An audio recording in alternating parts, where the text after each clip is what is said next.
I went to exactly one party in my new wealthy neighborhood. Then my neighbor Brenda sued me. In court, she held her bruised and battered daughter Tiffany. She accused my son of assault. Mid-hearing, Tiffany tugged her collar down. Red marks circled her neck. He tried to rip my pants off, she sobbed. He tried to force himself on me. I fought back, so he beat me. He ruined my face. Outside the courthouse, protesters held up signs, calling my son a piece of trash, a spoiled rich kid. Online, a photoshopped memorial of me went viral. The caption read, "The unfit mother should die with her son." My company's stock plummeted, but I just sat there, stone-faced. I asked for my son, Cooper, to be brought in. The courtroom doors opened. Cooper walked in. Everyone froze.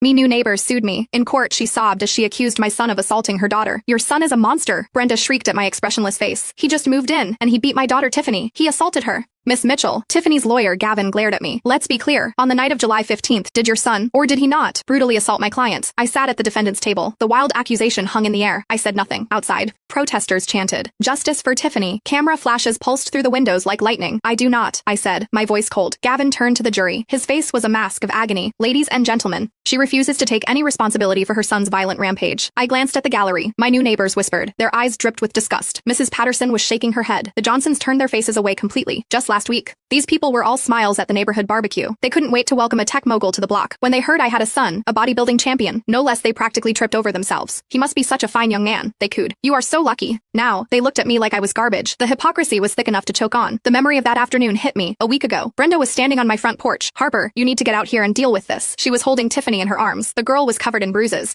looking like she'd just come from the emergency room. "Your bodybuilder son did this." Brenda's voice could shatter glass. Her scream shattered a rare moment of peace. I had just closed a major deal. My son never left the house. Don't play dumb with me. Tiffany lifted her head weakly, tears in her eyes. "Last night in the backyard, Cooper, he was terrifying." "What exactly happened?" "He threw me on the ground and started tearing at my clothes, trying to pull my pants down, trying to force himself on me," Tiffany stammered, her whole body shaking. "I fought as hard as I could, so he started hitting me. My face, my body." Brenda cut in. "$5 million. Settle this privately, or we go to court and show the whole world what kind of monster you raised." I watched their little show. I felt nothing. "I refuse." "What?" Brenda clearly hadn't expected that. I said, "I refuse. If you want money, I'll see you in court." I shut the door in their faces. Thinking back, I knew I'd made the right choice. "Your Honor," Gavin said, opening a file, "I would like to present the court with photos of Miss Tiffany's injuries." A picture of Tiffany appeared on the large screen. She was wearing a neck brace. Her right arm was in a cast. There were clear scrapes on her face. The jury gasped. "What do these injuries tell us?" Gavin pointed at the screen. "They tell us how terrifying the attacker's strength was, how brutal his methods were." He brought up another photo. It was blurry, taken in the dark on a cell phone. In the picture, a man's back was turned as he seemed to lunge at a woman on the ground. This was taken by a neighbor who heard the screams. "It's blurry, but we can clearly see an assault in progress." Angry murmurs filled the gallery. "That's just sick. Rich kids are all the same. What kind of parenting is that?" My phone buzzed on the table. A stock alert. The company was down another 3%. I glanced at it, then turned the phone face down. The gesture did not go unnoticed. It was cold, arrogant. A man in the gallery hissed, "Look at her. The girl is half dead and she's checking her stocks."